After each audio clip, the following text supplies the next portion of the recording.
ഉദ്ധരണി അവസാനിച്ചു. ഇപ്പോൾ മുഖ്യമന്ത്രി സഭയിൽ ഈ വാചകം ബഹുമാനപ്പെട്ട ഗവർണർ ഒഴിവാക്കിയിട്ടുണ്ട്.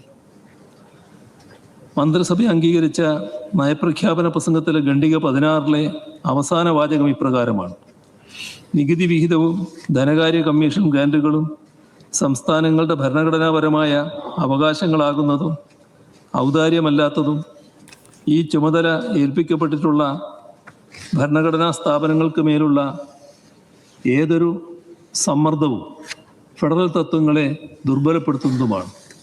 ഉദ്ധരണി അവസാനിച്ചു. ഈ വാചകം അതേ രീതിയിൽ വായിച്ചു. എന്നാൽ ഈ വാചകത്തിനൊപ്പം ഉദ്ധരണി എൻ്റെ സർക്കാർ കരുതുന്നു ഉദ്ധരണി അവസാനിച്ചു എന്ന് ബഹുമാനപ്പെട്ട ഗവർണർ കൂട്ടിച്ചേർത്തിട്ടുണ്ട്. നയപ്രഖ്യാപന പ്രസംഗത്തിൽ ബഹുമാനപ്പെട്ട ഗവർണർ ഒഴിവാക്കിയവ ഉൾപ്പെടുത്തിയും കൂട്ടിച്ചേർക്കലുകൾ ഒഴിവാക്കിയും മന്ത്രിസഭ അംഗീകരിച്ച നയപ്രഖ്യാപന പ്രസംഗം അച്ചടിച്ച് വിതരണം ചെയ്തിട്ടുണ്ട്. ഇത് ആധികാരികമായ നയപ്രഖ്യാപന പ്രസംഗമായി അംഗീകരിക്കണമെന്ന് അങ്ങയോട് അഭ്യർത്ഥിക്കുന്നു. ഓർഡർ.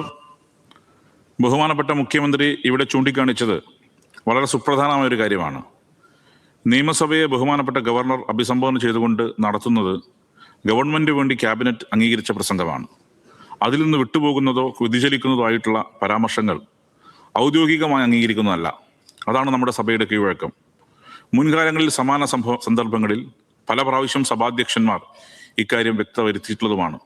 ബഹുമാനപ്പെട്ട മുഖ്യമന്ത്രി പ്രത്യേകമായി ചൂണ്ടിക്കാണിച്ച പരാമർശങ്ങളുടെ കാര്യത്തിലും മുൻ തീരുമാനം തന്നെയാണ് നിലനിൽക്കുന്നത് എന്നാണ് ചെയറിന് ഇത് സംബന്ധിച്ച് സൂചിപ്പിക്കാനുള്ളത്. ഓർഡർ.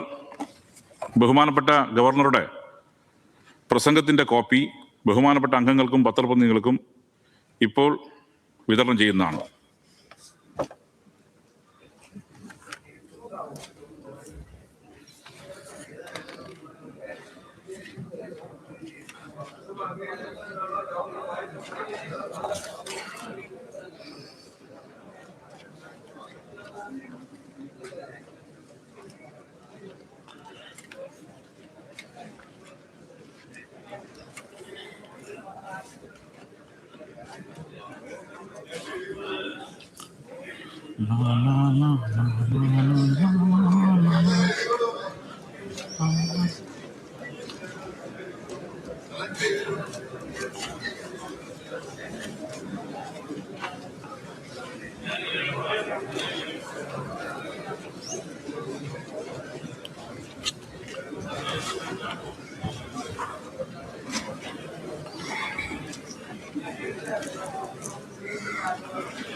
സർക്കാരിന്റെ അവസാന നിയമസഭാ സമ്മേളനത്തിൽ അസാധാരണമായി നീക്കങ്ങൾ നടക്കുകയാണ്. ഗവർണർക്കെതിരെ നയപ്രഖ്യാപന പ്രസംഗം പൂർണ്ണമായി വായിക്കാത്ത ഗവർണർക്കെതിരെ മുഖ്യമന്ത്രി ഇപ്പോൾ സംസാരിച്ചിരിക്കുന്നു. തൊട്ടു പിന്നാലെ സ്പീക്കറും കാര്യങ്ങൾ വ്യക്തമാക്കുന്നു. ഗവർണർ നയപ്രഖ്യാപന പ്രസംഗത്തിൽ ഒഴിവാക്കിയ ഭാഗം പറഞ്ഞുകൊണ്ടാണ് മുഖ്യമന്ത്രി കാര്യങ്ങൾ സഭയിൽ അറിയിച്ചിട്ടുള്ളത്. ആധികാരിക രേഖയായി നിയമസഭയിൽ അവതരിപ്പിച്ചിട്ടുള്ളത് മാധ്യമപ്രവർത്തകർക്ക് അടക്കം പങ്കുവച്ചിട്ടുള്ളത് അത് സർക്കാർ അതിൻ്റെ അംഗീകാരത്തോടുകൂടി മന്ത്രിസഭയുടെ അംഗീകാരത്തോടുകൂടി വന്നിട്ടുള്ള നയപ്രഖ്യാപന പ്രസംഗമാണ് എന്നുള്ളത് മുഖ്യമന്ത്രി അവിടെ സൂചിപ്പിക്കുന്നുണ്ട്. അത് പറഞ്ഞുകൊണ്ടാണ് മുഖ്യമന്ത്രി ഇക്കാര്യങ്ങൾ അവതരിപ്പിച്ചത്. അതായത് സംസ്ഥാന നിയമസഭ പാസാക്കിയ ബില്ലുകൾ ദീർഘകാലമായി കെട്ടിക്കിടക്കുന്നു എന്നുള്ളത് ഒഴിവാക്കിയിരുന്നു. ഇതിനെതിരെ സംസ്ഥാന സർക്കാർ സുപ്രീം കോടതിയെ സമീപിച്ചിരുന്നു. അത് ഭരണഘടനാ ബെഞ്ചിന് വിട്ടിരിക്കുകയാണ്. ഇക്കാര്യങ്ങളാണ് ഗവർണർ നയപ്രഖ്യാപന പ്രസംഗത്തിൽ നിന്നും ഒഴിവാക്കി വായിച്ചത്. ഈ നീക്കത്തിനെതിരെ ഗവർണറുടെ ഈ നീക്കത്തിനെതിരെയാണ് എന്നാണെങ്കിലും കൃത്യമായ ഭാഷയിൽ മുഖ്യമന്ത്രി കാര്യങ്ങൾ വ്യക്തമാക്കിയിരിക്കുന്നത്. രണ്ടാം പിണറായി സർക്കാരിന്റെ അവസാന നിയമസഭാ സമ്മേളനത്തിലാണ് അസാധാരണ നീക്കത്തിലേക്ക് കാര്യങ്ങൾ കടക്കുന്നത്. നാളെ രാവിലെ 9 മണിക്ക് വീണ്ടും സമ്മേളിക്കുന്നതാണ്. സഭ പിരിയുകയാണ്. സ്പീക്കർ ഔദ്യോഗികമായി കാര്യങ്ങൾ അറിയിച്ചുകൊണ്ട് സഭ പിരിഞ്ഞിരിക്കുന്നു എന്നുള്ളതാണ്. നയപ്രഖ്യാപന പ്രസംഗത്തിൽ കേന്ദ്രത്തിനെതിരായ കാര്യങ്ങൾ വായിക്കുമോ എന്നുള്ളതിൽ ആദ്യം തന്നെ ഉദ്വേഗമുണ്ടായിരുന്നു. ആദ്യ ഘട്ടത്തിൽ അക്കാര്യങ്ങളിൽ പ്രത്യേകമായ പരാമർശങ്ങളൊന്നും വെട്ടിമാറ്റിയിട്ടില്ലായിരുന്നെങ്കിൽ പോലും പിന്നീട് അങ്ങോട്ട് ഗവർണർ ചില പരാമർശങ്ങൾ ഒഴിവാക്കി. അതിനുശേഷമാണ് മുഖ്യമന്ത്രി കാര്യങ്ങൾ സഭയിൽ പറഞ്ഞു വെച്ചിട്ടുള്ളത്. വിശദമായി VS അനു കാര്യങ്ങൾ പറഞ്ഞു തരും. അനു, അസാധാരണമായ കാര്യങ്ങൾ സഭയിൽ നടന്നിരിക്കുന്നു, പറയൂ എന്തെല്ലാമാണ് ഒഴിവാക്കിയതും പിന്നീട് മുഖ്യമന്ത്രി പറഞ്ഞതും? നിയമസഭയിൽ അസാധാരണമായ നടപടികളാണ് ഇന്ന് ഉണ്ടായത്. ഇതിൽ ഏറ്റവും പ്രധാനം ഗവർണർ നയപ്രഖ്യാപന പ്രസംഗം അവസാനിപ്പിച്ച് അദ്ദേഹം പുറത്തേക്ക് ഇറങ്ങി.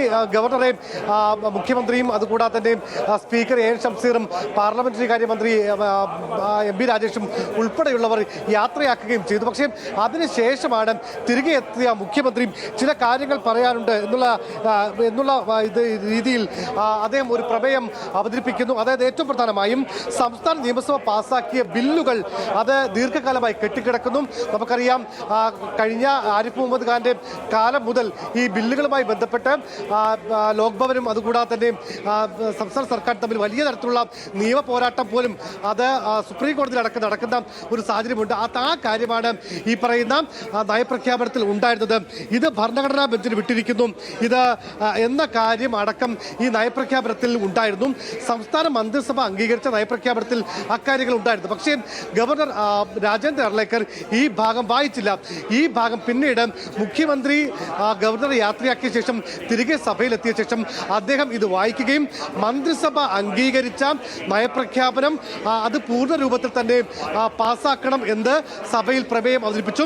ഇപ്പോൾ എൻ്റെ കയ്യിലിരിക്കുന്ന ഇതാണ് മന്ത്രിസഭ അംഗീകരിച്ച നയപ്രഖ്യാപനം. ഈ നയപ്രഖ്യാപനത്തിൽ നേരത്തെ നമ്മൾ സൂചിപ്പിച്ച പോലെ തന്നെ ഈ ഗവർണർ വായിക്കാത്ത ഭാഗം മുഖ്യമന്ത്രി വായിക്കുകയും അക്കാര്യം പരിഗണിക്കണം, അല്ലെങ്കിൽ അത് കൂടി അംഗീകരിച്ചുള്ള നയപ്രഖ്യാപനം വേണം സഭയിൽ വിതരണം ചെയ്യേണ്ടതെന്ന പ്രമേയം മുഖ്യമന്ത്രി അവതരിപ്പിക്കുകയും ചെയ്തു. തീർച്ചയായും അസാധാരണമായ സംഭവ വികാസം തന്നെയാണ് നിയമസഭയിൽ ഉണ്ടായിരിക്കുന്നത്. നമുക്ക് നേരത്തെയും സമാനമായി അത് രാജേന്ദ്ര അർലേക്കർ നേരത്തെ ആരിഫ് മുഹമ്മദ് ഖാൻ ഗവർണറായ സമയത്ത് 17 സെക്കൻഡ് മാത്രം നയപ്രഖ്യാപനം വായിച്ചു പോയ ഒരു കാലഘട്ടം ഉണ്ടായിരുന്നു. അത് നമുക്ക് ഓർമ്മയുണ്ടാകും. പക്ഷെ പിന്നീട് അദ്ദേഹം ഇറങ്ങിപ്പോവുകയാണ് ചെയ്തത്. ഇവിടെ പക്ഷേ അർലേക്കർ എല്ലാ ഈ പറയുന്ന ഏകദേശം 2 മണിക്കൂറോളം നീളുന്ന അദ്ദേഹത്തിന്റെ നയപ്രഖ്യാപന പ്രസംഗത്തിൽ അദ്ദേഹത്തിന് താല്പര്യമില്ലാത്ത ഈ ഭാഗം ഒഴിവാക്കിക്കൊണ്ടുള്ള പ്രസംഗമാണ് അദ്ദേഹം നടത്തിയത്. പക്ഷേ മുഖ്യമന്ത്രി ഇടപെട്ടുകൊണ്ട്, അല്ലെങ്കിൽ ഇടപെട്ടല്ല, അദ്ദേഹം പറഞ്ഞ ശേഷം ഇത് കൂടെ അംഗീകരിച്ച, അതായത് സംസ്ഥാന മന്ത്രിസഭ അംഗീകരിച്ച പൂർണ്ണ രൂപത്തിലുള്ള നയപ്രഖ്യാപനമാണ് ഇപ്പോൾ വിതരണം ചെയ്തിരിക്കുന്നത്. അനു, അക്കാര്യത്തിൽ അപ്പോൾ നിയമസഭയിൽ ഇന്ന് മുഖ്യമന്ത്രി ഒടുവിൽ പറഞ്ഞിരിക്കുന്ന കാര്യങ്ങൾക്കാണോ അപ്പോൾ അംഗീകാരം വരിക? ഈ സഭയുടെ നടപടിക്രമങ്ങളിൽ ഇതെങ്ങനെയാണ് പ്രതിഫലിക്കുക അനു? അതായത് ഗവർണർ വായിച്ചില്ല എങ്കിൽ കൂടി മന്ത്രിസഭ അംഗീകരിക്കുന്ന നയപ്രഖ്യാപനമാണ് ഔദ്യോഗികമായി അംഗീകരിക്കുക. അതായത് സംസ്ഥാന മന്ത്രിസഭ ആദ്യം ഈ പറയുന്ന നയപ്രഖ്യാപനം തയ്യാറാക്കും, അത് ഗവർണറുടെ പരിഗണനയ്ക്ക് വിടും. അതിനുശേഷം ചില നിർദ്ദേശങ്ങളോടുകൂടി അത് തിരികെ എത്തും. പക്ഷേ നിർദ്ദേശങ്ങളോടുകൂടി വന്നാലും അത് അംഗീകരിക്കണമോ വേണ്ടയോ എന്ന് തീരുമാനിക്കുന്നത് സംസ്ഥാന മന്ത്രിസഭയാണ്. ആ മന്ത്രിസഭ അംഗീകരിച്ച നയപ്രഖ്യാപനം വായിച്ചാലും വായിച്ചില്ലെങ്കിലും അതാണ് സംസ്ഥാന സർക്കാരിൻ്റെ ഗവൺമെൻറ്റിൻ്റെ ഔദ്യോഗിക നയപ്രഖ്യാപനം. അത് ഗവർണർ ഇത് വായിക്കാൻ എടുത്തു കഴിഞ്ഞ് എൻ്റെ സർക്കാരിൻ്റെ എന്ന് പറഞ്ഞു തുടങ്ങിയാൽ തന്നെ അത് നയപ്രഖ്യാപനം പൂർണ്ണ രൂപത്തിൽ തന്നെ അത് അംഗീകരിച്ചത് ആയി കണക്കാക്കും. അതുകൊണ്ട് തന്നെ ഗവർണർ വായിച്ചാലും ഇല്ലെങ്കിലും ഈ സംസ്ഥാന മന്ത്രിസഭ അംഗീകരിച്ച നയപ്രഖ്യാപനമാണ് ഔദ്യോഗിക നയപ്രഖ്യാപനം. അതിൽ ഈ ഗവർണർ വായിക്കാത്ത ഭാഗം കൂടെ ഉൾപ്പെടുത്തിയാകും, അല്ലെങ്കിൽ അത് ഉൾപ്പെട്ട നയപ്രഖ്യാപനമാണ്. അത് ആ പൂർണ്ണ രൂപത്തിൽ തന്നെ അംഗീകരിക്കപ്പെടുമെന്ന കാര്യത്തിൽ സംശയമില്ല. ഏറ്റവും ഒടുവിൽ ചെയറിന്റെ നിരീക്ഷണവും ഏറ്റവും ശ്രദ്ധേയമാണ്. മന്ത്രിസഭ അംഗീകരിച്ച നയപ്രഖ്യാപനമാണ് അംഗങ്ങൾക്ക് വിതരണം ചെയ്യേണ്ടത്, അതാണ് ഔദ്യോഗികവും എന്നുള്ള ചെയറിന്റെ നിരീക്ഷണം കൂടെ നമ്മൾ ഈ ഘട്ടത്തിൽ കാണേണ്ടതാണ്. അതായത് ഗവർണർ ഒഴിവാക്കിയെങ്കിലും സംസ്ഥാന സർക്കാർ അംഗീകരിച്ച നയപ്രഖ്യാപനം തന്നെയാണ് ഔദ്യോഗിക നയപ്രഖ്യാപനമായി കണക്കാക്കുക. ശരി അനു, ഈ ഗവർണറുടെ കാര്യങ്ങളിലേക്ക് വരികയാണെങ്കിൽ ഗവർണർ ആദ്യം മുതൽ ഇക്കാര്യങ്ങളിൽ കേന്ദ്ര സർക്കാരിനെതിരായിട്ടുള്ള കാര്യങ്ങൾ പരാമർശിക്കുമോ എന്നുള്ളതിൽ ഉദ്വേഗമുണ്ടായിരുന്നു. അതുപോലെ തന്നെ സംസ്ഥാന സർക്കാരിനെ പ്രശംസിക്കുന്ന കാര്യങ്ങളൊക്കെ പറഞ്ഞുകൊണ്ട് തന്നെയാണ് നയപ്രഖ്യാപന പ്രസംഗം തുടങ്ങിയത്. ആ ഘട്ടത്തിലൊക്കെ നമ്മൾ അനുമാനിച്ചത് എന്താണെങ്കിലും ഗവർണർ ഇക്കാര്യത്തിൽ പ്രത്യേകിച്ചൊരു എതിർപ്പിന് ഇല്ല. കാര്യങ്ങളൊക്കെ ഈ പറയുന്നത് പോലെ തന്നെ നയപ്രഖ്യാപനത്തിൽ മന്ത്രിസഭ അംഗീകരിച്ച കാര്യങ്ങളെയൊക്കെ തന്നെ വിശദീകരിക്കും എന്നുള്ള ഘട്ടത്തിൽ തന്നെ വരുമ്പോഴാണ് ഈ ഒരു ഭാഗം തന്നെ കൃത്യമായി വെട്ടിമാറ്റുന്നത്, അല്ലെങ്കിൽ വായിക്കാതെ പരാമർശിക്കാതെ പോകുന്നത് എന്നുള്ളത്. അപ്പോൾ കൃത്യമായി തന്നെ ഗവർണർക്ക് ഈ ഒരു കാര്യത്തിൽ അതിലേക്ക് വിരൽ ചൂണ്ടി ആ ഒരു കാര്യം തന്നെ ഒഴിവാക്കണമെന്ന ഉദ്ദേശം ഉണ്ടായിരുന്നു. അത് കൃത്യമായി തന്നെ നടപ്പിലാക്കി. മറ്റെന്തൊക്കെ കാര്യങ്ങളായിരുന്നു നമ്മൾ പ്രതീക്ഷിച്ചിരുന്നത് ഒഴിവാക്കുമായിരിക്കും എന്ന്? അതിൽ ഏത് രീതിയിലാണ് ഗവർണർ നയപ്രഖ്യാപന പ്രസംഗം നടത്തി വന്നത്?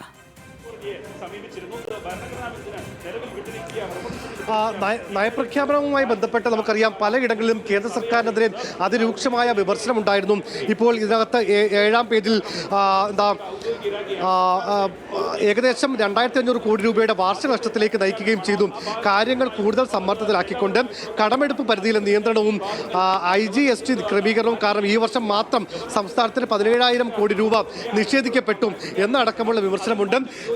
ഭരണഘടനാപരമായ തത്വങ്ങളെ ദുർബലപ്പെടുത്തുന്ന യൂണിയൻ ഗവൺമെന്റിന്റെ തുടർച്ചയായ പ്രതികൂല നടപടികളുടെ ഫലമായി കേരളം ഗുരുതരമായ സാമ്പത്തിക ഞെരുക്കം നേരിട്ടുകൊണ്ടിരിക്കുകയാണ്.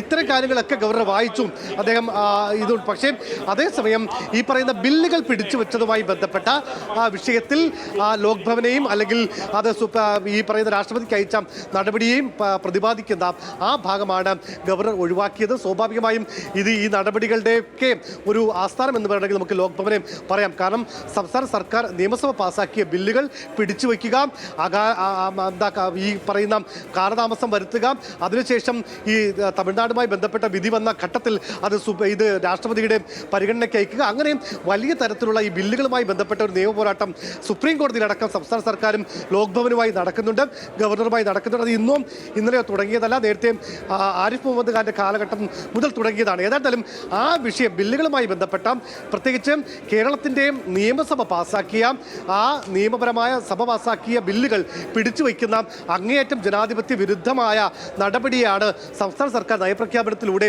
അല്ലെങ്കിൽ ക്യാബിനറ്റ് പാസാക്കിയ നയപ്രഖ്യാപനത്തിൽ അത് പ്രതിപാദിച്ചത്. പക്ഷെ അത് വായിക്കാൻ ഗവർണർ തയ്യാറായിരുന്നില്ല.